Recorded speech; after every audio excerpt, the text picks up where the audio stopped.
Je m'appelle Sandrine Lotte, je suis directrice de l'EHPAD Jacques Barrat-Dupont, qui est situé à Sommieu. Une grande partie du bâtiment était un foyer logement, donc il a été construit en 1979 par le médecin du village, qui était le docteur Jacques Barrat-Dupont.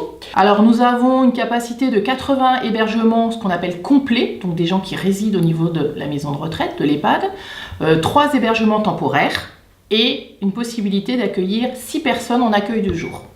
Sur l'établissement, nous avons une unité sécurisée. La modalité d'inscription, ce sont les dossiers, sachant que nous avons 3 types d'accueil au niveau de la maison de retraite. Donc l'hébergement complet, l'hébergement temporaire et l'accueil de jour. Et donc ce sont 3 dossiers différents en fonction des données qu'on demande par rapport au type d'hébergement. Je m'appelle Vic Natacha, je suis l'animatrice. Alors les animations proposées, ça va du jeu de cartes, jeu de société, bricolage, de la gym douce. Je fais venir des personnes extérieures, des accordéonistes, des chorales. Je fais des repas thérapeutiques, environ 12 personnes. On se rejoint dans une salle et puis ils préparent leur repas le matin et à midi on fait leur repas. Alors au niveau des critères, il existe un dossier d'admission qu'on doit remplir, que la famille, le résident doit remplir, où il y a des données administratives, financières et médicales, qu'on se réunit à peu près tous les trimestres, composé du directeur, naturellement, du fait que c'est le directeur qui décide des admissions ou non, du médecin coordonnateur de l'établissement, qui lui voit plus le dossier médical et les données médicales, de la cadre de santé, qui elle voit tout ce qui est accompagnement, prise en soins, dépendance de la personne, et la secrétaire qui s'occupe de l'admission administrative. Nous sommes ce qu'on appelle en tritarification. Nous avons 3 budgets au niveau de l'établissement, un budget hébergement, un budget dépendance et un budget soins. Au niveau du budget soins, le budget soins, c'est une dotation qui est donnée par le biais de l'Agence régionale de la santé qui dépend de la sécurité sociale. Au niveau de la dotation dépendance, c'est ce qu'on appelle à domicile l'APA, l'allocation personnalisée d'autonomie. Et donc c'est le département qui nous verse cette dotation dépendance en fonction du degré d'autonomie de la personne âgée qui est rentrée au niveau de l'établissement. Et pour les personnes qui résident hors Meuse, ce sont les départements d'origine de la personne âgée qui nous donnent l'allocation personnalisée au niveau de la personne âgée. Le tarif hébergement, donc c'est ce que paye la personne âgée, est défini par le conseil départemental. Ce qu'il faut savoir au niveau des structures médico-sociales, au niveau des maisons de retraite, ce n'est pas nous qui définissons les tarifs. On prévoit un budget, annuellement on établit un budget et au regard du budget, c'est le département qui décide du tarif de l'établissement ou pas.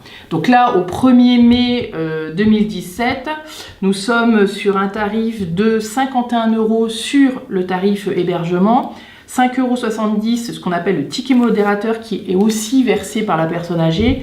Donc au 1er mai 2017, on a un tarif de 56,70 € par jour. Une personne âgée peut bénéficier d'aide sociale, sachant que le dossier d'aide sociale est constitué auprès du département d'origine de la personne et que le dossier est constitué à partir du moment où déjà nous avons fait une démarche auprès du tribunal, auprès du juge aux affaires familiales, s'il y a des enfants, pour qu'il y ait une participation des enfants déjà sur l'hébergement, donc ce qu'on appelle les obligés alimentaires. Donc ça, c'est la première aide possible si les ressources de la personne âgée ne sont pas suffisantes.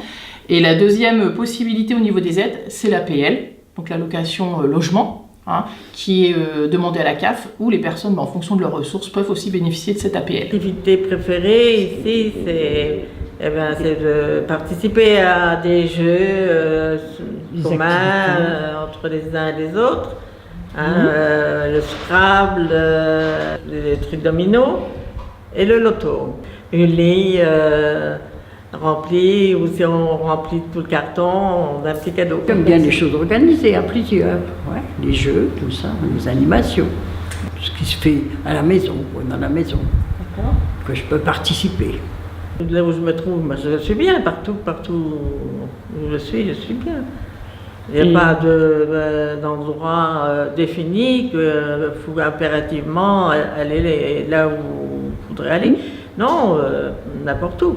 Nous avons un règlement intérieur pour les résidents, nous avons le contrat de séjour, un livret d'accueil, etc. Donc ça, c'est tous les outils obligatoires que doit posséder une structure. Et le contrat de séjour, comme le règlement intérieur, est signé par le résident.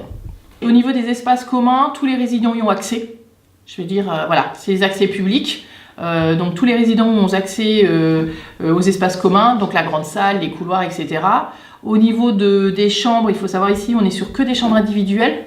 Donc chaque résident a son propre logement, sa propre chambre, avec possibilité d'avoir la clé de fermer sa chambre, voilà, comme s'il était chez lui. Alors il y a un droit de fumer uniquement sur les extérieurs.